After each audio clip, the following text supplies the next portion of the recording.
Walking Blind is hosted by overly emotional dudes who overthink and overanalyze everything. Nothing the hosts say should be taken as medical advice or opinion. They're not professionals, and they're about to make that very clear. So just kick back and hang with them, because you've earned it. Now cue that music.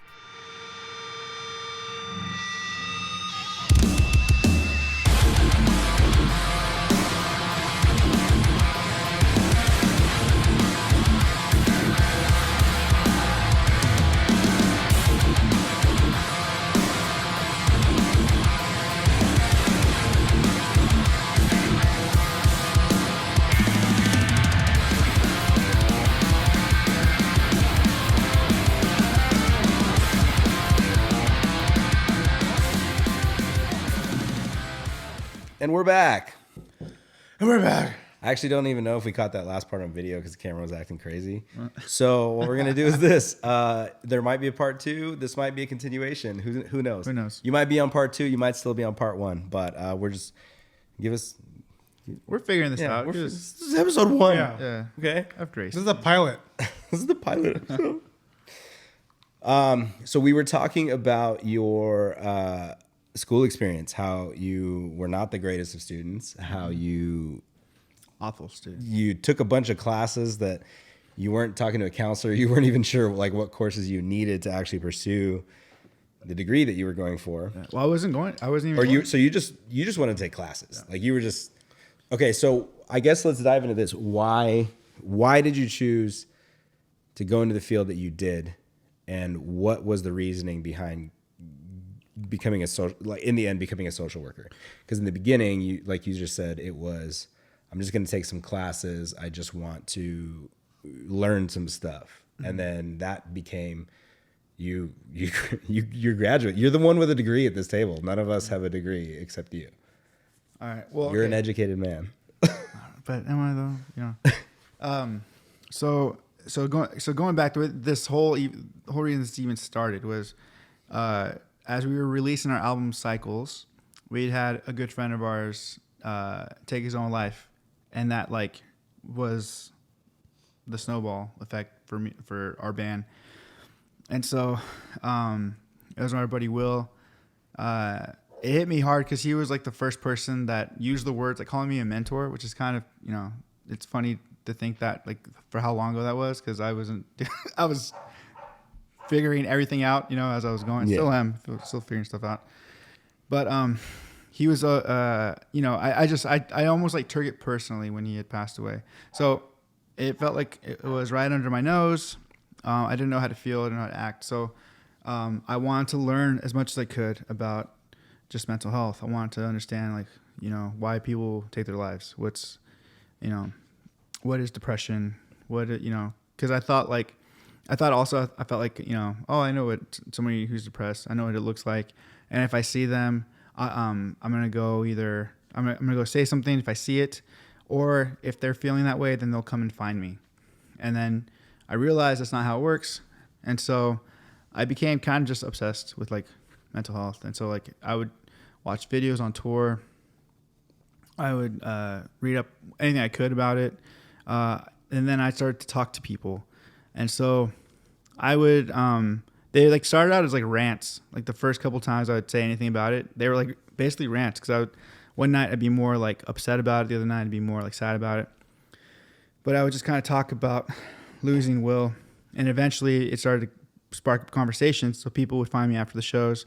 And at first it was a lot of hey, sorry for your loss. Just stuff like that. I'm sorry this happened. Yeah. And then it became, then somebody would say, hey, I'm going through that. I'm what you said hit me, and I'm going through that. And so I wanted to help, and I didn't know how, and I was kind of terrified. And so my brother, I go to him for everything, and I was telling him, I was dude, these people are starting to share stuff with me, and I don't feel qualified to say anything, or they should maybe I should tell them not to come up to me because I'm not a professional, or whatever it is. And he was like, dude, you can listen, just listen to them. If they're gonna come talk to you, just listen to them. And so I did that. And that's what I did for the next, 2.5 years or whatever with MBR. I guess we should put into perspective why those words are so impactful or meaningful from your brother? Because for people who don't know your brother, and I think I can say this, I mean, or if not, I'll have to cut it out, but your brother is a pastor, Yeah, right? So your brother is a pastor, and he deals essentially with what you're dealing with as well. Like, he does have people coming out to him. He does have people coming to talk to him. And he does have people that, seek guidance, whether it's, it's obviously it's in a different way, but it's still the same general idea that you're going through. So that's why getting advice, not just from your big brother, but also from him and his profession and what he chose to do, is so impactful to, it making sense to you. Because I could tell you that all day long and it wouldn't hit as hard as somebody who deals with this all day long. And, it means more. Yeah. And I remember asking him, like, dude, what do you do when like someone passes, or like what do you say and stuff? And he's like, dude, a lot of times nothing you can say. He's like, just be there with them. And so I try to make it as easy as I could for myself. And I was just like, I can listen. So I'll listen. And then, if I have any kind of encouragement, I'll give encouragement. And then if nothing else, I'll just be with them, and I'll just, if the situation sucks and I have nothing to say, then I would just be like, that sucks. Just be a shoulders to lean. Yeah. I don't even know what to tell you, but like, I'm bummed out with you. Like, do you have, and then, from there I can ask about, they have like support and stuff in their life or what not. But, so that became like the big driving force for me in No Bragging Rights and doing music. Was I wanted to just spread awareness for mental health, suicide prevention, things like that. And so it became part of like, our lyric content and our album that was coming out. I was talking every night. I would talk about it on stage. And so I was talking to people after the show. Like, that just became our thing. We would talk after shows, and then people would reach out to me on social media. And so it was hard, but I liked being able to at least help, or at least let people know that like they at least had someone who would be willing to listen, and so that was my driving force to go back to school. Was I wanted to learn about mental health, and I wanted to learn about the brain, and what causes it, how does this, is there a way to prevent this? I didn't know. I was still learning. And so that's why I went back to school. And so my thought was like, I'll take psychology classes. And then once I took enough of those classes and I did pretty well in them, I was like, maybe I want to be like a psychology major, and go in that route. And so that kind of is what kind of motivated me to kind of want to go back to school and fix my grades. It was really humbling having to talk to like an advisor when I actually cared now. Yeah, now that you actually wanted to do this, it's a different thing. Yeah, and I was just like, I like when I look at my transcript, I'd be like, hey, I was very different. I was 19 years old. Listen, that guy, that guy wasn't me. He was on some stuff. He was not. Yeah. But I think I think he wasn't on anything. He wasn't on anything. He wasn't on but, anything. I was just. I think there's some validity to that though, because there's, like, I know the way my brain works is I hated school. I hated going to school. I hated the curriculum, but it was more of the fact that I just wasn't interested in learning what they were teaching me. Like, now I try to learn everything I possibly can under the sun. Like, if there's something that I can try and figure out and do myself, I will. Even if I'm like really, really bad at it, or if it's like a disaster, I'll try it. But when you're a kid and they're giving you this curriculum essentially that like you don't care about, then you can't expect, I fully believe you can't expect people to learn that way. And you can't, sorry, this is going to go down like a rabbit hole, but you also can't expect like an 18, 19-year-old kid to choose their life. Right. Like, that just, it's so wild to me to think that. But the ones that know, I'm always like, dude, yeah, you're good. Whoa. Do it. You're so ahead of the game. Do it. If you know what you want to do, then all power to you. Yeah. Like, I still don't know. You know what I mean? Like, there's still times where I'm like, what am I doing? Dude, is this the right thing? You could have told me at like when I was 18 years old, been like, hey, you're gonna be a social worker. Yeah. what? No, my mom's a social worker. I'm not gonna be a social I'm worker. not gonna be like my mom. Yeah, I don't want, that sounds depressing. You know, like that would have been my attitude. But you know, things change and you learn. And so it was very humbling going back to school when I cared, and wanting to learn how to do school because I'd never studied. Dude, I was awful. I really don't know how I graduated high school. Like I literally just like turned in things. Never studied. I always was like the kid who was like, you know, I'll learn at school, and when I'm home, that's my time. That's my time. I did the math to figure out exactly how much I needed to turn in order to just pass the class, and then I would just call it at that. Oh, dude, I didn't even. I mean, they would give you those syllabus, and they'd be like, Yeah. I can skip out like 6 assignments and then just not have to do them at all. you know what didn't help, and not that I'm putting any blame on my buddy Ryan, but my buddy Ryan Sievers, like he was my best friend, and so this dude is like, he literally has photographic memory, which I just found out like recently. He's smart. And I've been friends with him since we were like 13 years old. And so he like barely studied because he didn't have to. Like he would see something and he'd have it. So you were just like, I want to live that lifestyle. Yeah. I'm like, Ryan barely did anything. Or like, I've been there when he's read, you know, I read the same thing. You know, we read the same thing in class, like whatever. Like I'm good, he's good.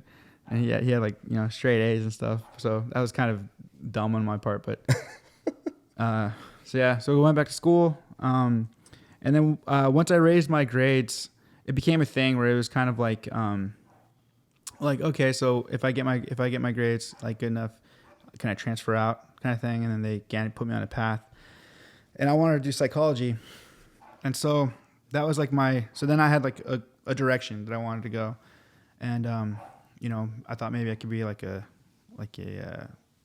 therapist of some kind, or a psychiatrist, you know, something like, I don't know. That's kind of what my thinking was. And then at my coffee shop, so I was working at the coffee shop, going to school, and I was coaching baseball. One of my players, his mom would come in with this lady, and they'd come in all the time. And one of the times they came in, she asked me, how's school going? Because she, you know, coached her son. Everyone knew I was in school and stuff. And she asked me how school was going. I said, oh, it's going well. And her friend, I didn't know this at the time, but she is a social worker. She's also one of the top professors at Alcedo University, where I ended up going. But she was the one who, she asked, oh, what class are you taking? I think I said like abnormal psych or something like that. And she's like, oh, why are you taking that? And she completely assessed me. Like she completely broke me down. And in a sense of like, she's like, oh, like, you know, why taking that class? And I was like, oh, you know, I like, I'm curious how the mind works. She's like, oh, like what, but why? Like what for, you know? And so why do you want to know that? And so I basically I gave her like my life story. I was like, oh, I used to do music, and, you know, I gave her the whole rundown. And then, and so she she asked me about, you know, what about psychology do I like, and why would I want to get a degree in that? Like, what's my long-term goal? And so she's like, do you like? I think she might even said like, are you wanting to diagnose people, or are you wanting to are you more like what'd she say? Is it more clinical for you? Like, yeah, you or the people. She said when she said it, you know, do you want to be more like working with the person, like the complete person, or do you want to just do like clinical, the mind, whatever? like diagnose what the issue is and then give a solution. Yeah, and I remember thinking like, oh, well, actually, I kind of like the idea of like helping the complete, like the person, whatever. And so then she told me, she's like, oh, that's social work. That's like you can have like in the social work field, there are so many directions you can go, different types of social work. You know, mental health social work, which is what I'm doing. And so just in that, she told me, hey, Alcedo University has a program, and you know, you could take night classes, which sounded perfect, because I was like, oh, like, because up until that point, I was taking, you know, morning classes at RCC. And so she told me that there was a program I could do to get my degree in social work. And so it took me quite a bit to actually like make that happen, like as far as like, because she gave me like the number, who to call and all that stuff, and like I waited, I just sat on it. Yeah. And then I saw her again. I was like, oh shit, like I didn't. Fuck. Yeah. And so, but and so I ended up. That's how I got into the school that I ended up graduating from. But I applied, I got accepted, and I was in the social work program. And she ended up being one of my teachers, and she was my teacher that really like worked with us on our internships and stuff. So we had a really, really cool relationship. And I still see I'd still see her when I was working at the coffee shop. And I loved that. I loved going to school. Like once I was in the social work program, it was all social work related classes. Right. Like everything. But it was all like policy, having to do social work or whatever it was. And so I loved school, but I still didn't really know how to study. Like I thought, because when I was at RCC, I was like handpicking my classes for the most part. And then I would do enough just to pass tests. Right. And then hold whatever knowledge I thought was useful to me. Yeah. Like, this is the only thing that I think is going to apply to me later. Yeah. And so when I transferred over, like that was my first time having to like really like know how to write, like learn how to write a paper, a research paper. I had to like learn how to, use like professional language for things, and then just learn how to study. And I didn't know how to do that, so I had to like learn when I was there. You told me something, and this kind of relates to you studying, and it also kind of relates to like the way you learn. You told me that when you listen to things, you listen to it at double speed or sometimes faster, right? So like essentially you're listening to this podcast and you're listening to it at like 2x. Yeah. Is that like, do you just absorb the knowledge better that way? Or is it like, are you just a visual or an audio learner? Or is it like, what is it about that? Like, do you need your mind going that fast all the time when you're studying, or like what? So for myself, so I learn better by listening. Like I like listening and stuff. And so I kind of learned that like, it started out, so my thing, like it takes me forever to learn something. So like it's repetition for me. I have to keep doing it. Just do it over and over and over again. Mm-hmm. And so at first I thought I used once I figured out I could like speed things up, I would listen to stuff and get like the general. And so I understood, like I could hear it, and it was more passively just being like, okay, this is about anything, conspiracy, a lecture, anything, document like, and so I get the gist of it, and then I can go through and I can either listen to it again. If I listen to it again at that top speed, I'll take everything. The second time around, especially, I'll take it all in. Or I can listen to it like leisurely, but I have an idea of what's coming, and then I know, like it makes I listen better. Like I know more or less, like okay, this area was this. And so that's how I learned. And then eventually I did that so much that like now I can take in things like the same as if I was reading it just myself, or if I had it playing at normal speed. Like hearing it double the speed, I feel like I'm absorbing it the same.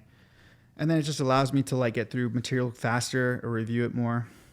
And it literally changed my grades. Like once I figured out like, oh, I can apply this to school. That's the other thing too. I got all my textbooks as ebooks so that I could have that feature. Oh, so that would dictation or whatever, or when it would read it back to you. Yeah. And so then that was like overnight. That like changed my grades overnight, because I was just like, oh, I can review this more, because we had so much reading. And so I was able to like get through it a couple times, and I could listen to it in my car, I could listen to it like when I was coaching, on my, I'd go and like set up stuff, or I'd get prepared, and I could be listening to my, I could have a textbook on while I'm getting stuff ready before the kids got there. So that was like super helpful for me. And then now I just do it in general, just because like now because I really do feel like I can absorb it when it's that fast. And it goes by faster. And it goes by faster. So I get more done, I feel like. For you, Martin, was there ever any consideration of like, I want to go back to school, I want to do something else, I want to learn something new? Or was it just being hands-on screen printing that was just... Because I mean, that was essentially something that you had to learn too when you came back. Yeah, I learned that like from the ground up, and I genuinely enjoy it. And I'm the type of person that just like, I do what I like, and if I Yeah. don't like it, I'm not gonna fucking do it. Yeah. You know, like if I don't like school either, you know, oh no, it's just not for me. You know, so like I'm like, all right, well, I'm really good at this, and I enjoy doing it. Like, Yeah. so this is what I'm gonna do. You know, and it's been So in that period of time, so not only are you guys, you both have jobs, you're in school, you essentially, you know, like have created this new life essentially when you guys have come home. What were the other major changes that you guys went through being home? Like did your mentalities change about things? Did your like the way you lived your life change? Was there like, I mean, I know that there were relationships, there were girlfriends, there was, you know, whatever the case may be, but what was like the biggest factor that changed other than essentially a career path for you guys? I got soft. I say that when like you know, if I go to see a band and I'm tired, my back hurts, or like oh, that's late. I don't know if I can. I don't know. I feel like I got soft in a lot of things, but I will say, and I don't know if this is the same for you, Martin. Especially like when I worked at the coffee shop, like there's something about doing Warped Tour, not on a bus, doing it like the really shitty way we did, which In a is like van. you show up early in a van, we all drive, Selling it's water hot, selling water, like something about showing up and doing that, like the fact that nobody, well, I guess Jason, but the fact nobody quit, I think that like set us up for life. It's also really impressive that nobody was like, man, fuck this, I'm I know, out. dude. yeah. I mean, There was so many times I was just like, I can't do this. I can't do this. I can't go. I don't want to do this today. And then when it comes, when that, you know, whatever the alarm goes, and you just do it.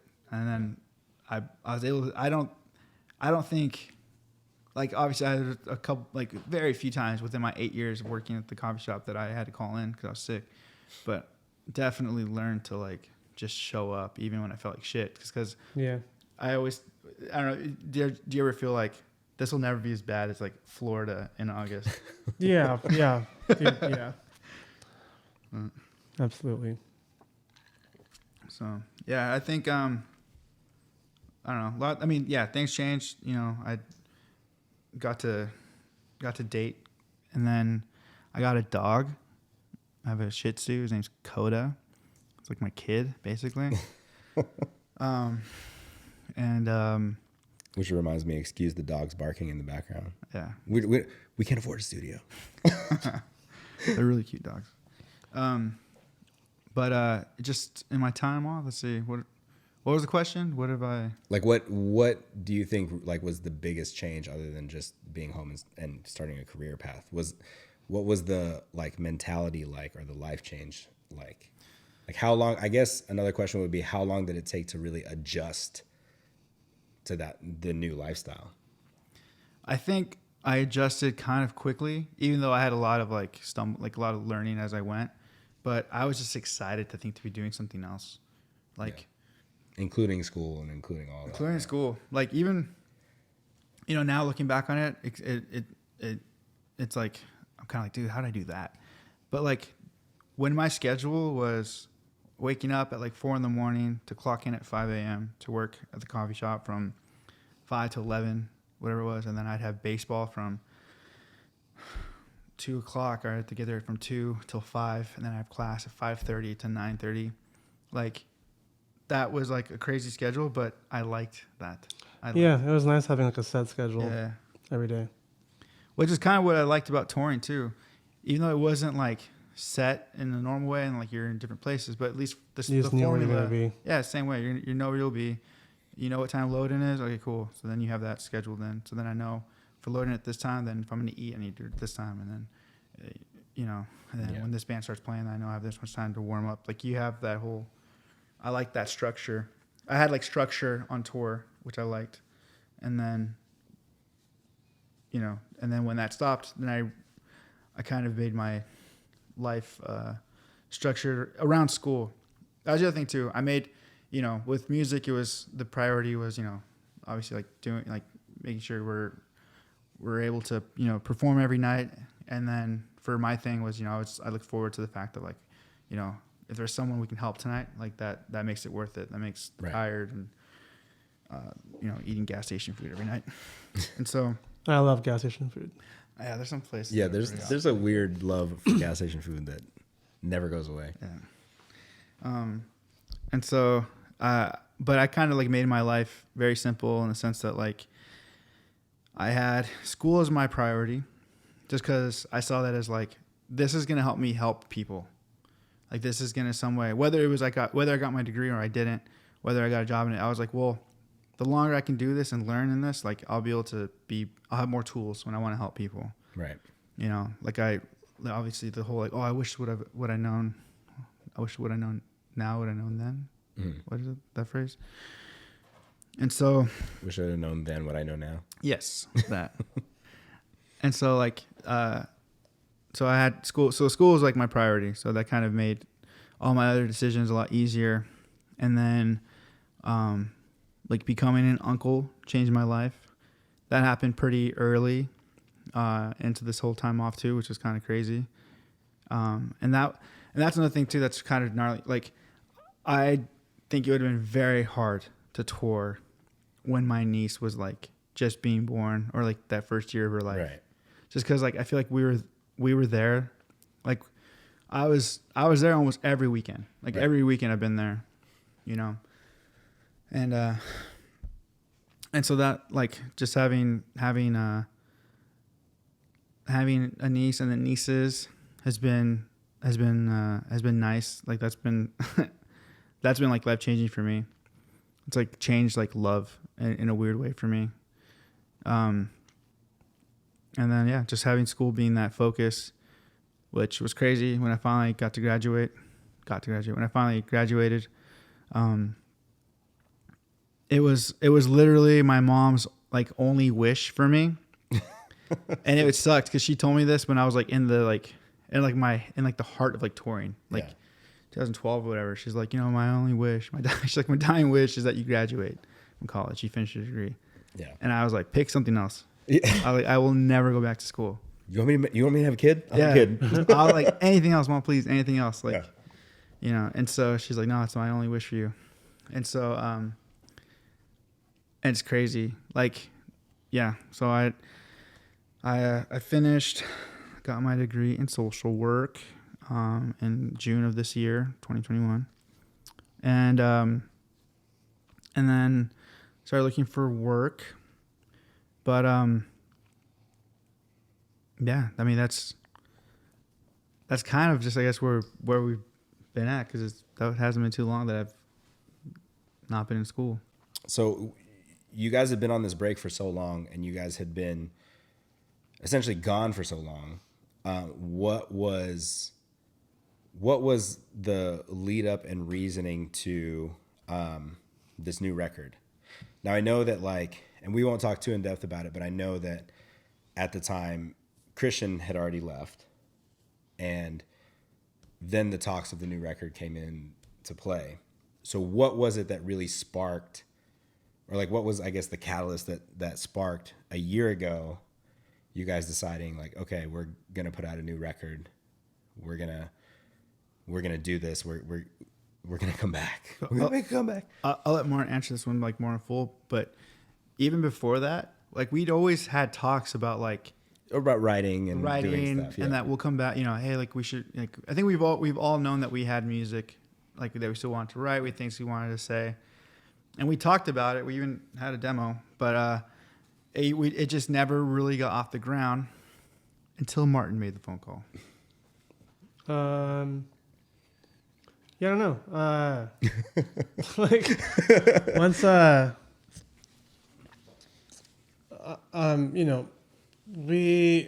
if we were gonna do stuff again, it had to be on our terms, and we couldn't do anything full time anymore. Mm-hmm. We just couldn't, and unfortunately, that wasn't good enough for some people, and so we had some internal affairs for a while, and then eventually led to me giving Tron a call to be in the band, and help us to write this record. And that was like October, I don't know, 12th or something last year. I don't know. What made you hit up Tron?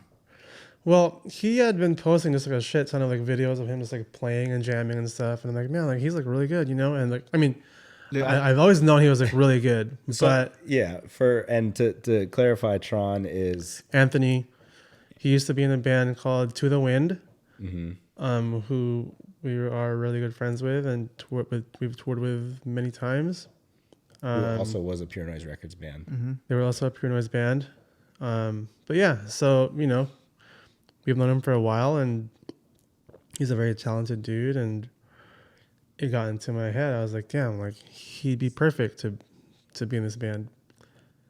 And so I gave him a call and he was down and super honored. And I was like, bro, like, it's fine, you know? and it also helped that, you know, so also to put in perspective, you guys as a band are kind of in different places. And especially at this time, like Martin had just gone to Arizona. You were here in Riverside. Daniel In Portland. is in Portland. And Tron happened to be in Tacoma. So there was like, you know, this, like the internet saves lives in this scenario because the internet kind of made it possible to really, you know, everybody get on the same page. I mean, I remember you guys sending demos and stuff back and forth and kind of recording things back and forth. But I guess after talking to Tron, what was the difference between like, hey, let's just talk to Tron and write some jams versus like, all right, there's going to be a new NBR EP coming out. We're going to do this for real. Well, I think it was more of like we had zero plans as far, like the only plans we had were that we couldn't have like big set plans. Like we couldn't. Yeah. We're like, we're not going to tour. We're not going to do all this stuff. Like, I think it was more of like we want to write, and that, you know, I didn't. Did you know that Tron was like doing like into producing the way he was? So it took me after like the second demo where I was just like, hey, this sounds Tron's good. doing all this stuff? No, I knew. You did? Okay. I didn't know. So I just thought like, you know, Daniel and because Daniel would make demos. Like he's been making demos for the band when we'd write, like on his phone. Like he has a way of how he does it, and they sound like decent. Like, and so when Daniel and Tron were getting together, I remember thinking like, oh, it's cool. Like I know Tron's written some cool riffs. Like I remember like seeing like stuff that he'd post on Instagram too. I'm thinking like, oh, I think that could work out well. And I didn't realize that. So Daniel would come up for the weekend, and then they would just jam. And Tron being, you know, like wanting to be a producer and stuff, like he produced the album, so he would work with Daniel and got Daniel to try different ideas, and then they were demoing like these like great sounding demos. Like I thought they were great. And then like I want to say they sent us like in their first weekend they sent like the first song basically, right? Like Yeah, so basically every single time they met up, they would complete a song. They'd complete a song and they'd like start sometimes whatever the next song would be. Yeah. And then but the thing about it is like, you know, Daniel works a lot, so I don't know, Sean works a lot too, but and so they weren't meeting up every weekend. It was like every other weekend. And so, you know, we got one song. I remember thinking like, dang, like this is like, that's awesome. Like this is cool. Like I didn't know what kind of stuff Daniel was going to be writing, you know, after such a long break. And I remember being stoked and hearing like some of the stuff they had sent.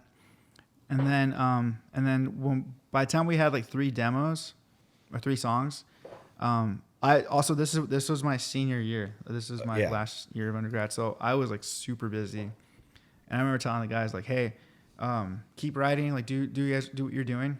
But like, my next break is Thanksgiving, and so I can write during that week, you know, or I'll even try to demo or whatever. But that's when I'll write. But please keep writing." And so we had so by Thanksgiving break, it was like kind of clear that we had at least 4 songs or 3 songs. Maybe like 3. Three that were like done. And so that's when we kind of decided like, hey, we should let Jake know that Jake from Pure Noise, we should let Jake know that we're writing, but that we're gonna probably just release this ourselves because like again we can't commit to touring. Right. We just want to have music out, do it ourselves, you know. And so, but we thought like out of like respect, like we should let at least Jake, we should tell him. let him know. And so so we did. And Jake, you know, he's kind of like, you know, he's like, that's cool. He's like, you guys have earned that to do it on your own if you guys want to. He's like, when you guys have demos with vocals and stuff on them, he's like, send them over just so we can hear it, you know. And if we can help you in any way, I still want to help you guys, even if you're not on Pure Noise and stuff. We thought that was awesome. For the record, not to cut you off, you guys were like the first band on Pure Noise Records. Like you guys were the first band that ever released a record with now the fucking like biggest what, alternative rock. I don't even know how to label it, but the biggest label in the world essentially right now. Yeah, Jake started the label to put out the Consequence of Dreams record. Yeah. So And I think honestly too, like it could have totally gone, like Jake could have just been like, oh, like this is like nah. Yeah. and I don't think any of us would have been like upset at all. We'd be like, yeah, that's fair. Yeah, yeah, but I think that like there's something to say about like, hey, let's reach out to Jake. Let's say, hey, just a heads up. Like you like he's done so much, you don't want to blindside him with just like, hey, by the way, that record just came out. Yeah. And so I came here to Mike's house, and during my Thanksgiving break, I did. And Martin too. There's a video. That's when they did the. Oh yeah. Yeah, we'll repost that at some point in time when that song comes out. We did. We came and demoed vocals for those 3 songs, and then we sent them off to Jake just to kind of like let him know like, hey, here's kind of what we've been up to, and this is kind of what we sound like now after 6 years or whatever. And I don't know. At least to my surprise, I was genuinely surprised when he was just like, dude, he's like, how about let me tell you what we can do on our end, and if that's something you guys want to do, then like let's do it. If you guys aren't feeling it, then like do your thing. You have my support kind of thing. So we're like, oh, okay, cool. And so like we got it worked out. We got a pretty cool deal. He helped us out a lot on this. It's weird. Actually, I don't think we've talked about this. Has it been weird to have like in the process of this whole thing coming out, how we have like a team and how like we don't really even talk to Jake in the process of this?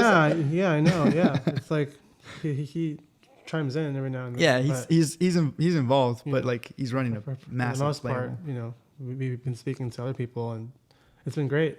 Yeah. And we don't even have a manager right now. It's just been us talking to them straight up. And Amanda, Jen, Ian, like that whole team at Pure Noise and what they've built really it's impressive. It's so impressive. They're awesome. Really, and we don't say that because we love you, Jake. We say that because it really is impressive. Yeah. Well, it's just really good. Like we had like a layout, or not a layout. What's it? A rollout. For the EP, and it's like thankfully Martin's been on top of a lot of the promoting stuff on the band's pages and stuff, but it's like we've never had where like, hey, this is promote, this is for this social media and for this, and make sure you do this because this is formatted for this is formatted for this screen, make sure you post this here and this here. It's like, oh shit, like, okay, well, we should probably learn that for this podcast. Yeah. But yeah, no, it was cool. It was awesome to have just that backing, and because it's like less nerve-wracking now because we've released 3 songs, but up until this point, like other than like showing you and like just a couple close friends, we like the songs, but like. What if we just like them because, this is the first thing we've written in 6 years. Yeah, we're just excited. New for us. Yeah. And so I don't know if it's actually good. I don't yeah, Yeah. I think that coming from somebody, I mean, obviously I'm biased because we've all been friends for so long, but I honestly think that this is like a different, it's not a different no bragging rights, but it's a different level. Like, you know what I mean? Like this is another, like, I even remember Martin showing me like demo riffs. He was like, hey, check out what Tron and Daniel wrote, you know? So I remember hearing that stuff, and then I remember sitting in a car with you, and you're like, "Yeah, we did this in my bathroom." I was like, "Hey, just come to my house, man. let's just record it at my house." But I think that there's something. It's still no bragging rights, but there's something different about it. Like there's something that's definitely like it seems like a level up, and maybe it's just maybe it is just because you guys have been gone for so long that people are going to be excited just in general to hear from you guys. But I truly think that like musically, I think it's a different, it's a step up. thank you. And I think Martin's doing crazier shit on drums on this record too. Like, Yeah. I'm like, what is that a salsa beat? Like, stuff like that. And what's crazy is, like if you hear the demos are written kind of wild too. And I didn't for a second think like, oh, Martin can't play that. But it was more of being like when we were in the studio and then to hear the songs now with like real drums and hearing what Martin was going to do, just how he changed some of these parts and stuff. I was like, oh shit. I was like, I think this is going to be good, man. Like I don't know. I got like, for me, I started to get really excited and started to get more into the mode of like, dude, if nobody likes this, like, it's fine. I like it. I think it's. We're all biased here, but I think you guys will get a welcoming reception. And I mean, the first 3 songs, Dude, it's been nice. I'm just happy we're fast still. I was kind of worried because like, dude, Daniel can literally write like anything. Like he has his Fireside band, like freaking rad indie rock stuff. He could have been like, hey, let's do this. It's funny because I really enjoy like YouTube culture and I like looking at all the comments on everything. And to see you guys' comment threads on the new songs and on the music videos and everything, it's wildly entertaining because there's the people that are so excited that you're back, that are pumped, and then other people that are like, holy shit, I've never heard of this band before. Who's this band? And then there's just like, there'll be like one random hater in there that's like, this is like dad bod as a band. Like yeah. I didn't see That's a good one. that comment was probably one of the funniest ones I saw. I responded to that one. So, But like the dude that left that comment was like, but I like it. I like it. Yeah. So, I mean, I think it's, I mean, We like have I said, reaction videos. Sorry. Yeah, you guys have Yeah. reaction videos, which is huge, and I hope that crazy. there's more reaction videos. But I think it's just definitely something that's going to be more well received than I think either of you guys probably think. Yeah, it's wild.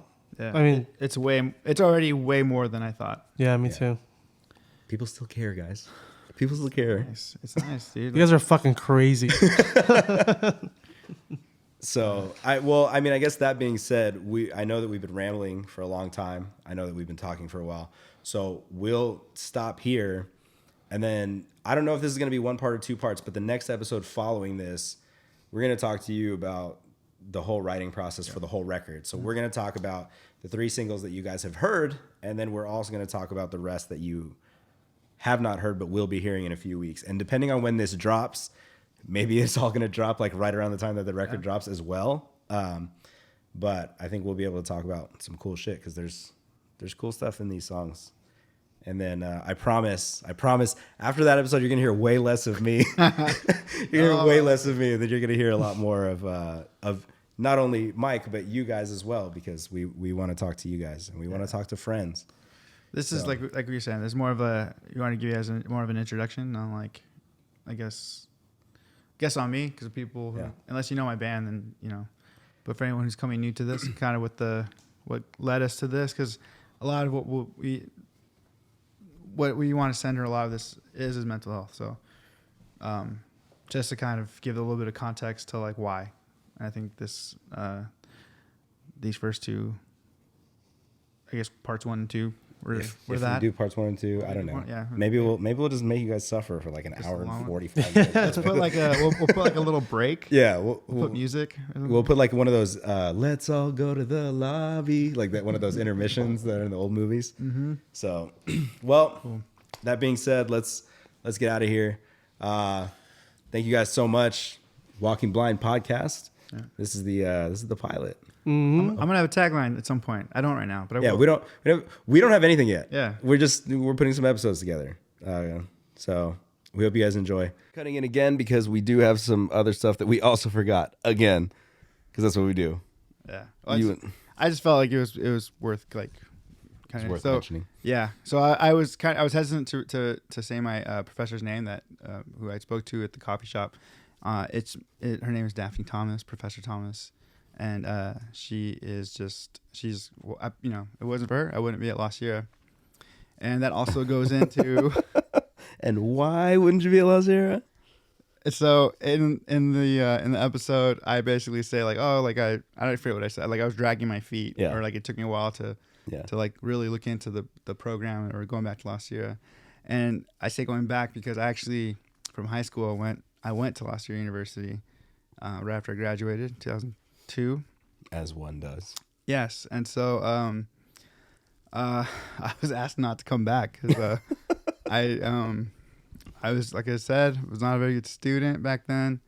Not a very good person. Yeah, and the story of me getting kicked out isn't that cool. I got kicked out because of academic probation. Yeah, that's kind of lame. You're not supposed to have any bad grades, and actually, should I tell my story about that? Which is kind of weird. Yeah, you should, because like, why? Why is that why is that even a thing? So I wasn't a good student. I was actually doing okay in my other classes. I don't think I was failing all my classes. It was just one. I had one math class, and it was at like 5:30. Yeah, it's like a 5:30 class randomly. All my classes were in the morning. I had that one class in the evening. This is 2002, and it's a math class, which I already don't do well in. I struggle with math. Still struggle with math. And so I had a class in the evening, and this is 2002. This is in the fall, so this is like the Angels are they're in the World Series basically at this point. Or they're in the playoffs now. They're in the World Series. It was nice to be an Angels fan back then. Yes, and so like this is real. This is before like DVR and stuff, and being able to record TV. Because if you miss the game, you miss the game. Yeah. And so in this 2002, and I remember like whenever if they didn't have a game that night, I was in class and I'd stay. Fine, no, not a big deal. Yeah. But if there was a game, I would leave because like, and especially like playoff games, they're usually earlier. Mm-hmm. You know, to give the East Coast time to see them and stuff. But and so they all would start around like between like 4:30 and like 6:30. Yeah. And so I would leave. And, you know, I didn't care if there was a test or whatever. I'm out. If there was a game that night, I would leave. And I remember my grades were already pretty bad, and I would just kind of up and go, or I would just not show up. And then finally, like there was a game that night, and they were in the World Series at this point. And my teacher, she basically was just like,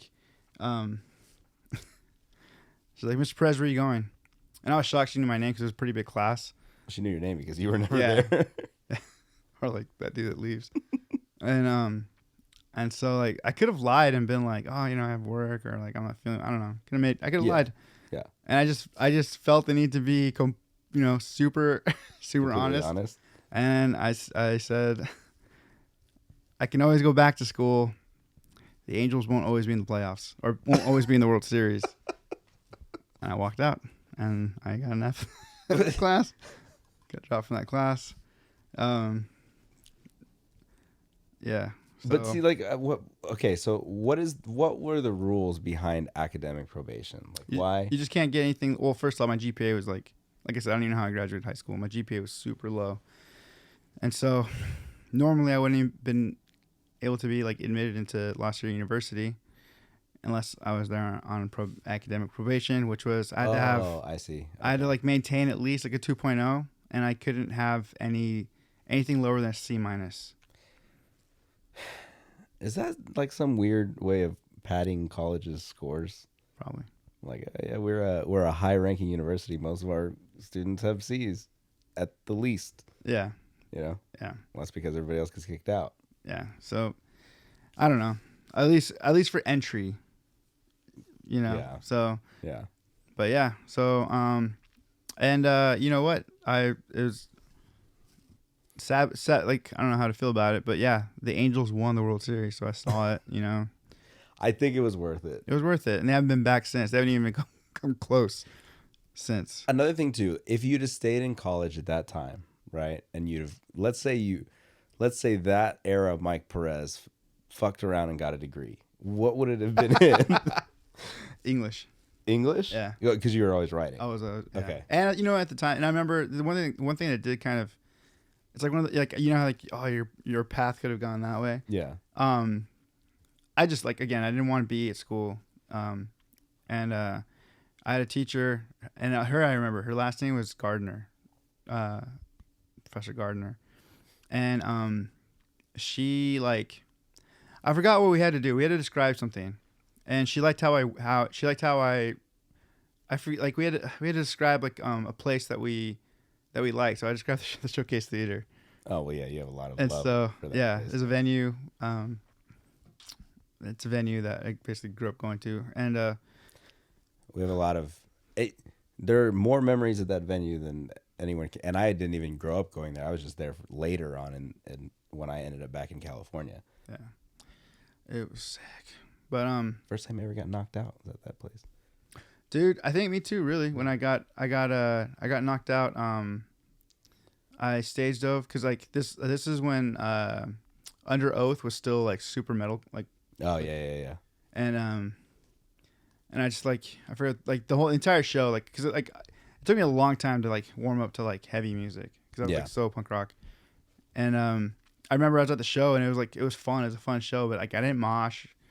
I didn't want to do it. So I was just like, I'll stage dive. So I was like stage diving the whole time.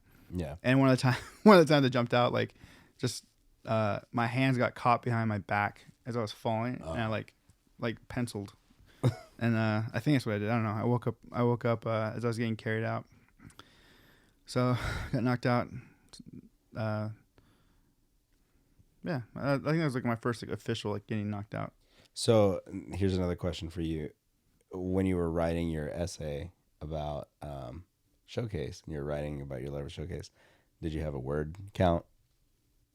Is that why it was so eloquently written? 'Cause you had to meet. Yeah, I think so. Okay. All I remember is like, and this But it was probably easy to write. I mean, you know. Yeah, I mean, as far as like it was a fun assignment for me. Yeah. To write. Like I enjoy writing. I just don't think I'm good at it as far as like I still every time I turn the paper, I'm always like, dude, that's embarrassing. That's trash. That is trash. Like that's how I felt for even when I got better at it and like I knew how I wanted to say what I wanted to say and I knew how to structure it. I still felt like I've always felt like my writing is just garbage. And so that's how I feel about everything I write. Yeah, same. And so I remember I turned it in embarrassingly. I remember turning it in and being like, oh, this is so. She's gonna be like, Mr. Press, why are you in this class? Yeah, like how? Like this is like fourth grade. You know what I mean? Like, and so she read it and she was like she praised it, and I still don't know if it was really worth praising or she just felt like that's what he needs to hear. You know what I mean? Or maybe it was like, maybe she had really low expectations. Very low. Maybe you know what I mean. Like yes. Maybe it was just like here's yeah. You know, I've seen this kid's whatever. I've seen his transcript. Yeah, and then she looks at what she writes and she's like, well, oh shit, like this English kid can write. Yeah, you know, and you're like, I've been writing punk rock for so long. I've been writing lyrics for forever. Yeah, and so she had I don't know. She was just like super. She was like super encouraging, and I remember her I remember she made me feel really good about that paper. Yeah. And I was just like I the whole time I just like I feel like I don't believe you, like this is and so she asked like what she asked me something about writing and I said, well, you know, I have a band, so I write for that. And she's like, can I see some of your lyrics?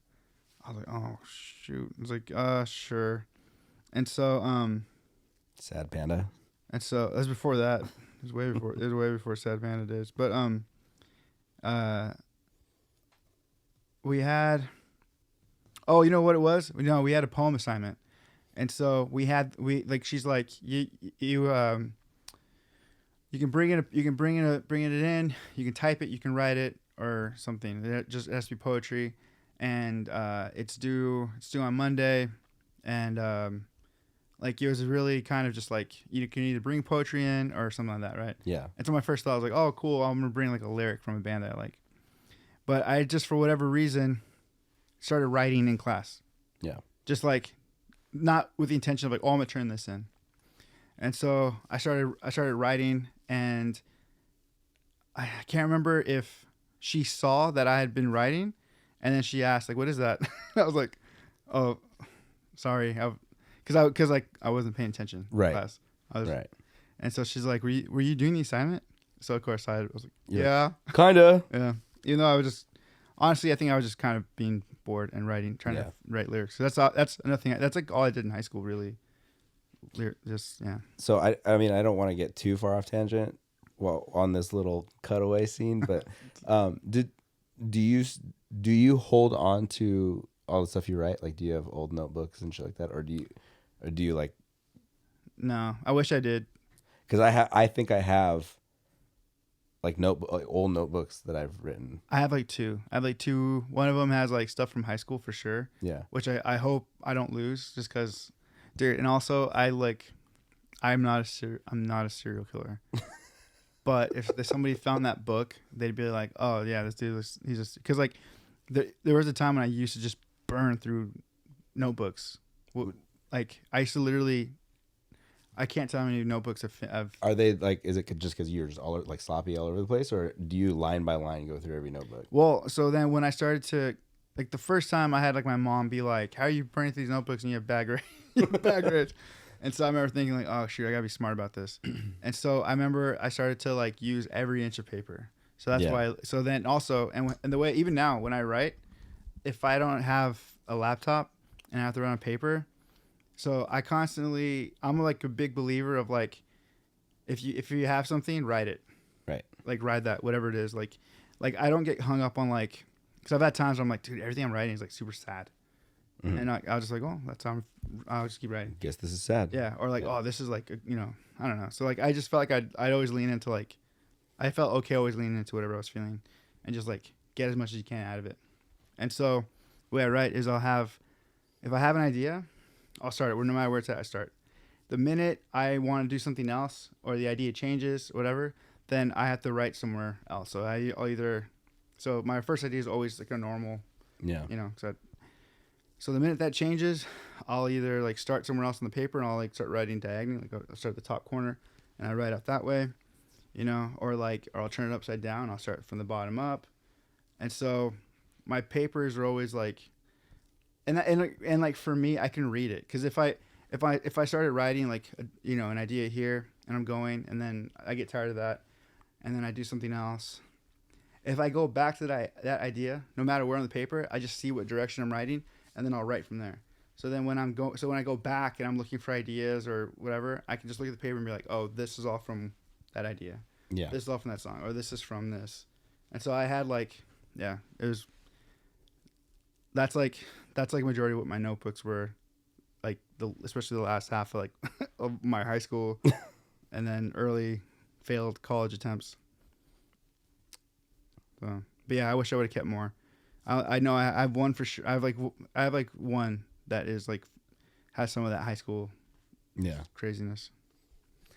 I always think it's interesting just to go back and look at like, not saying that you've become an overnight genius when it comes to writing, but even just looking at like old stuff that you've written compared to like things that you write now, and you're like, oh, I wrote that. Yeah.